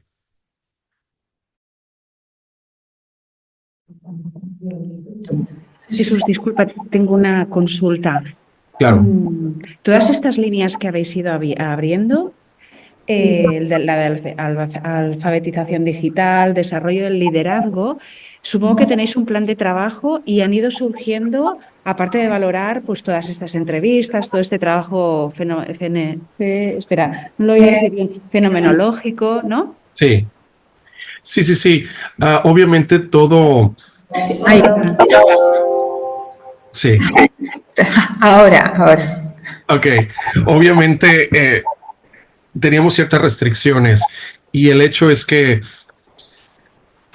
recibíamos dinero para operar el programa. Lo concursábamos a través del gobierno de la ciudad de Nueva York, del ayuntamiento local. Había una partida presupuestal para programas comunitarios y obviamente teníamos que operar el programa intentando alcanzar las metas que ellos nos pedían y utilizando los dineros de la manera en la que los lineamientos que ellos nos ponían lo hacían. Cuando abrimos las otras líneas de alfabetización digital y de liderazgo, tuvimos que concursar con otras fundaciones para poder, obviamente, con investigación previa, demostrar por qué eran una necesidad. Había líneas de trabajo, pero también dentro de la línea de trabajo había dos cosas que siempre eran omnipresentes. Una línea del tiempo con un cronograma de en qué momentos vamos a utilizar el dinero, para qué y con quién, y cuál sería el alcance de esa línea del tiempo en un año calendario, que es el tiempo en el que nosotros renovábamos el programa. Entonces, si bien teníamos que trabajar objetivos y cronogramas bastante programáticos, valga la redundancia y la aliteración, para alcanzar objetivos académicos, también teníamos a veces un poco en contra el cronograma político y burocrático. En muchas ocasiones tuvimos que hacer de tripas corazón y operar el programa sin saber si nos iban a renovar el fondo a través del gobierno de Nueva York, porque la burocracia yo creo que la burocracia aquí en China es exactamente la misma. Entonces era mucha fe, era mucho trabajo, pero sí, para poder demostrar que el programa era exitoso, tendríamos que al final de año presentar informes y contrastar con datos duros lo que te dijimos que íbamos a hacer contra lo que realmente logramos. Y los espacios que no se alcanzaron a cumplir o las metas que se quedaron cortas, presentar la evidencia de investigación de por qué eso no sucedió, qué variables que ignorábamos a lo mejor en su primer momento se involucraron y no nos permitieron alcanzar los objetivos. Les puedo decir y les puedo asegurar que del año 2020, que tuvimos que trasladar el programa completamente vivencial y en persona a hacerlo virtual y ni siquiera por Zoom, porque estamos hablando de poblaciones vulnerables que quizá no tenían ni siquiera conexión a internet en su casa, a hacerlo por WhatsApp durante un semestre y mantener las métricas de éxito, los mínimos que nos pedían para poder renovar el programa. Yo creo que ese fue el reto de mi vida entera y creo que sí hay un poder superior que estuvo ahí manejando los hilos para que todo esto sucediera de verdad, porque las variables las encontrábamos al día. Irónicamente, la universidad está ubicada en el código postal más pobre de todos los Estados Unidos de Norteamérica. Estamos hablando de familias de migrantes que viven hacinadas o que vivían hacinadas en departamentos de una recámara con 14, 15, 16 integrantes. Familias enteras, familias extendidas. Cuando se vino la pandemia, y esa fue una variable que nos pegó a todos, tuve familias que venían 3 personas a clase y que perdían 10, 12 personas de familia extendida. Y al perder me refiero a que se les morían. Un día me habla una señora en mayo de 2020 y me dice, ¿dónde puedo tramitar un permiso para esparcir unas cenizas en la playa? Le digo, no sé, pero ahora te buscamos. Lo hacíamos de administradores de programa, de trabajadores sociales, de psicólogos, etcétera, etcétera, etcétera, etcétera. Y cuando le digo, ok, ya sé dónde lo puedes hacer, necesito los datos de la persona para ayudarte a tramitarlo. Me dice, no es que son personas. Le digo, ¿cuántas son? Me dice, son 12 personas. Estamos hablando de una familia extendida de 32 miembros, a los que en una semana se fueron 12. Entonces, esas son realidades que también las encontramos. Esto es un ejemplo bastante extremo por la cuestión pandemia, pero en todos los niveles educativos encontramos esto. Familias que son disfuncionales, familias que tienen 1001 retos y que el estudiante, sea cual sea la edad que tiene, lo va a traer a la escuela. Son variables que no conocemos, pero que tenemos que trabajar con ellas y abordarlas e integrarlas también al proceso educativo, con todos los planes derechitos que tenemos y que al final del día tienen que ser bastante flexibles. Espera, que están con meu y... Yo también tengo una pregunta en ese sentido, en cuanto a todos estos desafíos que estabas mencionando que surgen obviamente a raíz del trabajo con distintos contextos. Mi pregunta va directamente en cuanto a cómo es el equipo de trabajo de ese proyecto. O sea, mencionaste que... Sí. Mencionaste que sí, por ejemplo, en este caso que contaste de la señora y la expansión de cenizas, acudieron a psicólogos y a trabajadores sociales para como ayudarla en ese problema, pero mi pregunta es, ¿dentro del equipo era un equipo multidisciplinario con psicólogos, por ejemplo, o integrantes de otras disciplinas, o simplemente acudían a ellos en situaciones puntuales? En ese momento el programa era su segundo año de operación y el equipo interdisciplinario éramos mi secretaria y yo. Y obviamente los profesores. Entonces, de igual manera, tuvimos que hacer de tripas corazón. En el mismo mayo, a la persona que era mi secretaria, su esposo falleció también por COVID. Entonces, vivimos un momento bastante complicado, pero afortunadamente la ciudad y a la ciudad me refiero al ayuntamiento de la ciudad, prestó bastantes herramientas para que también los profesores pudieran capacitarse. Tuvimos la oportunidad de tomar un curso, todo el profesional docente y administrativo, en primeros auxilios psicológicos. Si bien no era a lo mejor lo ideal para la magnitud de lo que estaba sucediendo, sí nos permitía identificar personas que estaban en situación de vulnerabilidad, personas que estaban al borde de una crisis, y tuvimos que hacer un directorio enorme de lugares que estaban proveyendo atención psicológica en línea para poder derivar a todas las personas. Obviamente, parte de la investigación era, por medio de los maestros, generar un reporte mensual de progreso, y todo eso fue documentado. Cada mes los maestros escribían una nota de progreso de los estudiantes en los que describían, ok, en la parte lingüística estamos de esta manera, en la parte socioemocional estamos acá. Y entonces, con la misma universidad, haciendo equipo, trayendo gente de fuera, durante los meses posteriores a la crisis de la pandemia, cuando empezamos entre que somos híbridos, que somos autodidactas, que ya no sabemos si melón o sandía, trajimos gente para trabajar procesos de duelo, para trabajar procesos de duelo complicado, personas que habían perdido probablemente no familiares, pero sí sus trabajos, oportunidades de empleo. Empezó la crisis de migrantes de Venezuela casi al mismo tiempo que íbamos saliendo de la pandemia, y era buscar espacios en otras universidades o en otras organizaciones donde médicos ya titulados venezolanos pudieran al menos hacer un curso de 6, 8, 9 meses completamente gratis para que mínimo pudieran trabajar como enfermeros en hospitales, en lo que arreglaban su situación migratoria, temas de asilo político también. Y de nueva cuenta, insisto bastante, fue una época bastante rara por la narrativa trumpista. Entonces, todo eso nos obligó a ser bastante creativos, a ser otra vez multiusos. Éramos como navajas suizas para poderle dar salida a estos programas, no únicamente en la parte programática, sino en la parte humana y de proyecto y proceso educativo, que era lo que más nos